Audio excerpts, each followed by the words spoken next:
Ūdensvīri, šī ir jūsu prognoze aprīlim.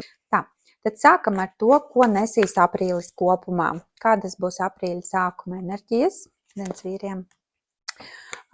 Zobenu bruņinieks, tas ir par to, ka mums gribas, varbūt būs sajūta kaut kur noslēpties, aizbēgt, kaut kur palikt vienam, vai būs tāda sajūta, kaut kur gribas aizbraukt, vai pat daudz darbi un gribas atlikt.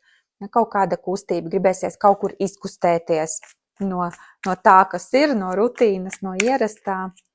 Tālāk tad mums ir ūdensvīri aprīļa vidus enerģijas. Tā, šī kārts ir saucās mēnesis.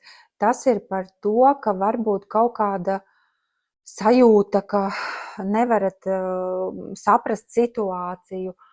Varbūt būs kaut kāds piedāvājums un būs nesaprotami, ko lai izvēlas, jā vai nē. Ja, ka nevarēs saprast, tas ir labi vai tas ir slikti kaut kādā kopējā enerģijā. Tā, un ūdensvīriem aprīļa beigu enerģija. Ļoti jauka. Kārta šī ir monētu karalis.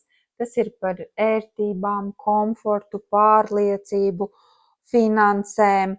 Sajutīsties, varbūt, ka jums ir pietiekami finanses, lai jūs tiešām varētu arī kaut kur aizdoties un aizbēgt no tās rutīnas vai kaut kā, ko jūs esat aprīļa sākumā sajutuši, ka jums ir par daudz un gribas atpūtu un kaut kur prom. Tad arī aprīļa beigās tas realizēsies un būsiet kaut kur ļoti patīkamā, komfortablā vidē, izbaudīsiet.